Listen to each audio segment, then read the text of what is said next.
নমস্কার, আমি দেবপ্রসাদ গাইন চলে এলাম প্রত্যেক দিনের মতো কিছু আলোচনা করার জন্যে। সিএএ নিয়ে আলোচনা হবে, কিন্তু আজকে সারাদিন যে প্রসঙ্গটা নিয়ে পুরো তোড়পাড় শুরু হয়ে গেছে এবং সরকারি চাকরিজীবীরা ভয়ে থরহরিকম্পের মতো। কেন কি কারণ, এটা আজকে আমরা একটু আলোচনা করব এবং তাদের সুবিধা ও অসুবিধা কি আছে সেটা আমরা একটু আলোচনা করি। বিষয় এই যে এসসি এবং এসটি কার্ড, অনেক সরকারি চাকরিজীবী আছেন যারা এসসি কার্ড এবং এসটি কার্ড আপনারা তৈরি করে চাকরি ক্ষেত্রে দিয়ে সরকারি চাকরি করছেন। আপনারা কেউ পূর্ববঙ্গ থেকে এসেছেন, কেউ পাকিস্তান থেকে এসেছেন, কেউ আফগানিস্তান থেকে এসেছেন। এখন আপনারা এখানে আসার পর যেমন Aadhaar card, voter card, ration card, PAN card, ব্যাংকের বই, বিভিন্ন ডকুমেন্টসগুলো যেভাবে করেছিলেন ঠিক সেভাবেই এসসি কার্ড, এসটি কার্ড আপনারা তৈরি করেছিলেন। এখন সরকার একটি বিজ্ঞপ্তি জারি করেছে যে এসসি কার্ড, এসটি কার্ড এগুলো যাচাই বাছাই হবে। তো এমতো অবস্থায় যারা এসসি কার্ড তৈরি করে সরকারি চাকরিজীবী আছেন, সরকারি চাকরি করছেন, তারা একটু ভয়ে থরহরিকম্পের মতো আছে। তাহলে তাদের জন্য এখন কোন পথটি খোলা আছে? তো আমরা এই এসসি এবং এসটি কার্ড সম্পর্কে একটু আইনটা একটু ঝালিয়ে নিই, যে আইনে কি বলা আছে। আইনে কি বলা আছে আমরা একটু ঝালিয়ে নিই। এখানে বলছে এসসি সার্টিফিকেট বর্তমান নিয়ম, পশ্চিমবঙ্গের তফসিলি জাতি এসসি সার্টিফিকেট পেতে হলে আবেদনকারীকে অবশ্যই 1950 সাল থেকে পশ্চিমবঙ্গে স্থায়ীভাবে বসবাস করতে হবে। তবে একটি বিশেষ সংশোধনীর মাধ্যমে যারা 1971 সালের আগে পূর্ব পাকিস্তান থেকে ভারতে এসেছেন তারাও এসসি সার্টিফিকেট যোগ্য বলে বিবেচিত হবেন। কিন্তু সমস্যা হলো যেটা 1971 সালের পরে যারা বাংলাদেশ থেকে এসেছেন তাদের জন্য এখনো পর্যন্ত কোনো সংশোধনী করা হয়নি, ফলে তারা বর্তমান নিয়ম অনুযায়ী এসসি সার্টিফিকেট পাওয়ার যোগ্য নন। বোঝা গেল? বিস্তারিত আলোচনা হবে। এর সিএ এর কাট অফ তারিখের অসামঞ্জস্য যে ব্যাপারটা আছে, নাগরিকত্ব সংশোধনী আইন সিএএ 2019 অনুযায়ী বাংলাদেশ, পাকিস্তান ও আফগানিস্তান থেকে আসা নির্যাতিত হিন্দু সহ অন্য অন্য সংখ্যালঘু যারা 31শে ডিসেম্বর 2014 সালের আগে ভারতে প্রবেশ করেছেন তারা ভারতীয় নাগরিকত্ব অর্জন করতে পারবেন। এখন মূল সমস্যাটি স্পষ্ট হয়ে ওঠে। মূল সমস্যাটা কি? এসসি সার্টিফিকেটের যোগ্যতার কাট অফ আটকে আছে 1971 সালে, কিন্তু সিএ এর কাট অফ ডেট হলো 2014 সালের 31শে ডিসেম্বর। এই দুটি তারিখের মধ্যে ফারাক কিন্তু অনেক। কোথায় 1971 আর 2014 সালের 31 ডিসেম্বর, এই দুটি তারিখের ফারাক অনেক। অর্থাৎ 1971 সাল থেকে 2014 সালের মধ্যে যারা এসেছেন তাদের জন্য কোনো সংশোধনী আইন নেই, কোনো আইন নেই। রাজ্য সরকার এই সময় অভিবাসীর কথা মাথায় রেখে এসসি বিধিমালার কোনো পরিবর্তনও আনেননি। এর মূল দ্বন্দ্ব কোথায়? দ্বন্দ্ব হচ্ছে সিএতে বলেছে এই মানুষগুলো নির্যাতিত শরণার্থী, তাদের অধিকার ও সুযোগ সুবিধা থেকে বঞ্চিত করা যাবে না। কিন্তু পশ্চিমবঙ্গে বিদ্যমান এসসির বিধিমালা 1971 সালের পরবর্তীতে আসা ব্যক্তিরা এসসি সার্টিফিকেটের যোগ্য নন। কি বলেছে? 1971 সালের পরে আসা ব্যক্তিরা এসসি সার্টিফিকেটের যোগ্য নন। এই দুটি অবস্থার সরাসরি বিধি। ফলে যারা দশকের পর দশক ধরে এসসি সার্টিফিকেট ব্যবহার করে সরকারি সুবিধা পেয়ে আসছেন, তাদের সেই সার্টিফিকেটের বৈধতা এখন প্রশ্নের মুখে। তাহলে আপনারা বুঝতে পারলেন একটা জিনিস, সেটা হচ্ছে এই এসসি কার্ড নিয়ে এখন একটা বিশাল সমস্যার মধ্যে পড়ে গেছে এই উদ্বাস্তু সমাজের মানুষগুলো, যারা এখানে এসে কাগজপত্র তৈরি করে এসসি কার্ডও তৈরি করে চাকরির ক্ষেত্রে দিয়ে কিছু মার্কস কম টম দেখিয়ে নিয়ে তারা চাকরি পেয়েছে। এখন যদি তাদের এই এর সার্টিফিকেটগুলো, সিএ নয় এসসির সার্টিফিকেটগুলো ভেরিফাই হয়, তাহলে 99.99 জন মানুষ যারা পূর্ববঙ্গ থেকে এসেছে তাদের সার্টিফিকেটগুলো ভুয়ো বলে প্রমাণিত হবে।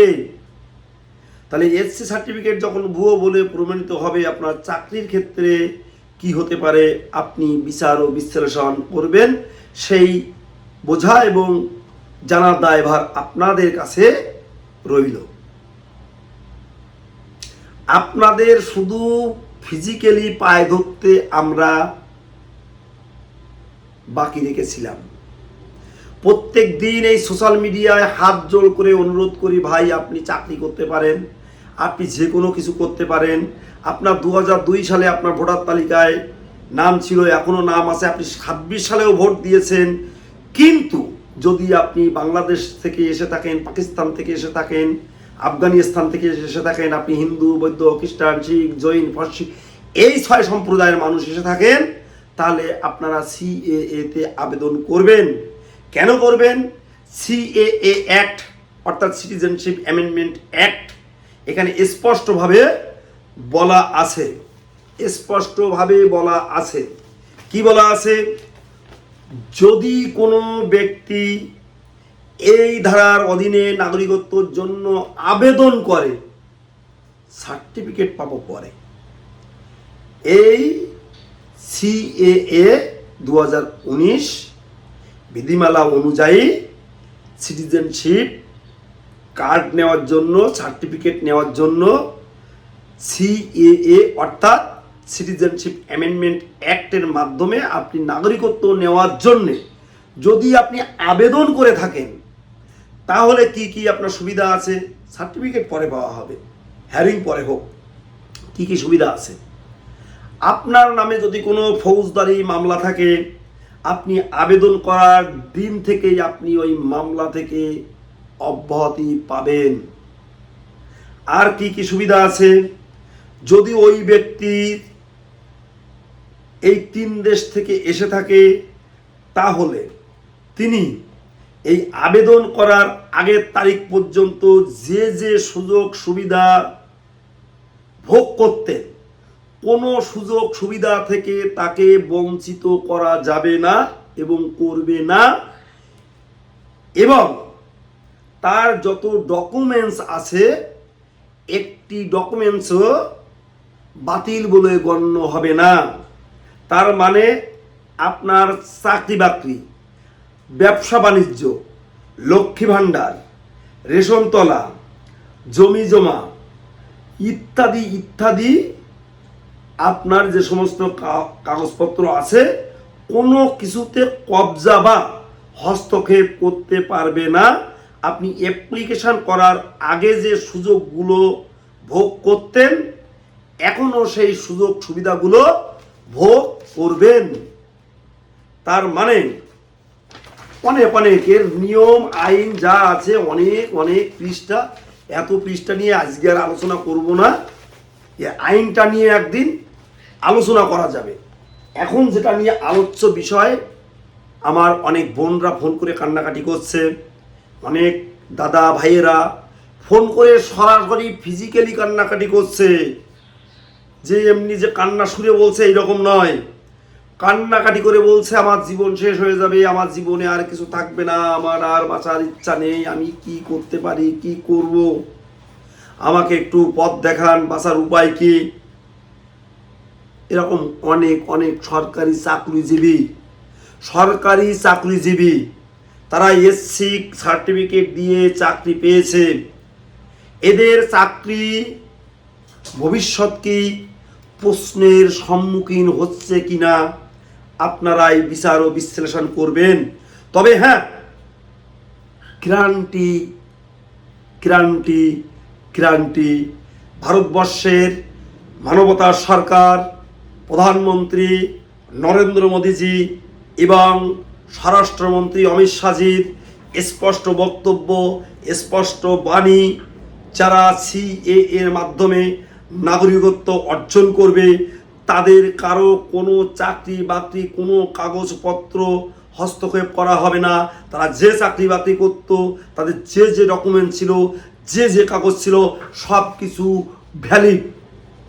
তার জন্যে যে সমস্ত মানুষগুলো আন্দোলন করেছিল সেই সমস্ত মানুষগুলোর মধ্যে রয়েছেন আমার গুরুকবি অসীম সরকার এবং আমাদের মতুয়া সম্প্রদায়ের কুলগুরু শান্তনু ঠাকুর মহাশয়, মাননীয় এমপি এবং মাননীয় এমএলএ সুব্রত ঠাকুর মহাশয়। তাদের অবদান অনেক অনেক। তাদের কাছে আমাদের হয়তো আর কোনো কিছু চাওয়ার বা পাওয়ার থাকতে নেই। তার কারণ এই উদ্বাস্তুদের জন্য যতটুকু কাজ এরা করে দিয়েছে, যে নাগরিকত্ব পাওয়ার যে অধিকারটা তারা ছিনিয়ে এনেছে, এই নাগরিকত্ব পাওয়ার পরে এই ভারতবর্ষে আমরা মাথা উঁচু করে আমরা ভারতবাসী, ভারতে বসবাস করি। আমাদের পরবর্তী প্রজন্মের পর প্রজন্ম, প্রজন্মের পর প্রজন্ম তারা বলতে পারবে আমরা ভারতীয় নাগরিক। তাই এই মানুষগুলোকে শুধু ধন্যবাদ জানিয়ে আমরা তাদেরকে ছোট করব না। আমরা পূর্ববঙ্গ, পাকিস্তান, আফগানিস্তান থেকে আসা হিন্দু, বৌদ্ধ, খ্রিস্টান, শিখ, জৈন, ফার্সি, এই 6 সম্প্রদায়ের মানুষ, এদেরকে আমরা সারা জীবন শ্রদ্ধার সহিত স্মরণ করব এবং এদের নামটি আমরা মনের খাতায় স্বর্ণ অক্ষরে লিখে রাখব। এটাই আমি আপনাদের সামনে বলতে চাই। আমরা কেউ বেঈমানি করব না এই মানুষগুলোর সাথে। আমরা আজকে ঘৃণার সহিত স্মরণ করব তাদের, যারা, যে সমস্ত নেতারা, যে সমস্ত নেতৃত্ব আমাদের এই পৃথিবীর বুকে, এই ভারত উপমহাদেশে আমরা বসবাস করতাম, পশ্চিমবঙ্গ যেটা অখণ্ড ভারতবর্ষ ছিল, সেই ভারতবর্ষে আমাদেরও বাপ ঠাকুরদাদের, পদ্মাদাদের জন্মগ্রহণ হয়েছিল। তারা ঘুমিয়েছিল রাতের অন্ধকারে, একটা কলমের দাগ দিয়ে, ম্যাপের পরে দাগ দিয়ে আমার বাপ ঠাকুরদাদাদের, আমার 14 পুরুষদের তারা কিন্তু পূর্ব পাকিস্তানি করে দিয়েছিল। আজকে তাদেরকে যেন আমরা সারা জীবন ঘৃণার সহিত স্মরণ করি। তার কারণ আজকে যদি আমাদের দাগ কেটে যদি আমাদের পূর্ব পাকিস্তানি না করে দিত, তাহলে আমাদের এই সিএ এর মাধ্যমে নাগরিকত্ব নিয়ে নাগরিকত্ব প্রমাণ দিতে হতো না। যে সমস্ত নেতা নেত্রী এই সমস্ত একেবারে আকাশ কুকাশ কুকর্ম করে তাদের ব্যক্তিগত স্বার্থ চরিতার্থ করার জন্যে আমাদের পূর্ববঙ্গ, যেটা আজকে পূর্ব পাকিস্তান করে দিয়েছিল, ভারতবর্ষের একটা হার্ট, তার এক সাইড কেটে তাদেরকে পূর্ব পাকিস্তান করে দিয়ে যে সমস্ত নেতারা আমাদেরকে স্বদেশে পরবাসী করে দিয়েছে, তাদের মুখে আমরা থুতু থুতু থুতু সারা জীবন দেব। এটা হচ্ছে আপনারা মাথায় রাখবেন। আজকে আমি বলি, আজকে 3 বছর ধরে প্রত্যেক দিন আপনাদের জন্য অক্লান্ত পরিশ্রম করে যাচ্ছি। আপনারা অনেকেই আমাদের কথা শোনেননি।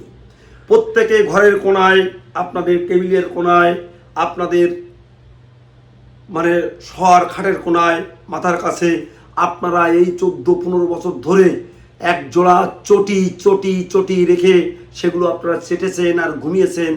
আর যারা প্রত্যেক দিন ফুলের সুবাস নেওয়ার জন্য মতো করে চটির সুবাস নিয়েছেন, তারা ওই চটির কথা শুনে সিএতে আবেদন করেননি। কি ভুল করেছেন আজকে আপনারা ভেবে দেখুন, কি ভুল করেছেন আজকে আপনারা ভেবে দেখুন। যদি আমাদের কথা শুনে আপনারা সিএতে আবেদন করে নাগরিকত্বটা অন্তত আপনারা নিতেন, তাহলে আজকে আপনাদের এসআইআর থেকে নাম কাটা যেত না, আপনাদের এসসি কার্ড নিয়ে এত চিন্তা করতে হতো না, এনআরপি আসছে তা নিয়ে আপনাদের চিন্তা করতে হতো না, এনআরসি হবে তা নিয়ে আপনাদের চিন্তা করতে হতো না, যদি আপনাদের সিএএ মাধ্যমে আপনারা সিটিজেনশিপ সার্টিফিকেটটা অর্জন করতেন।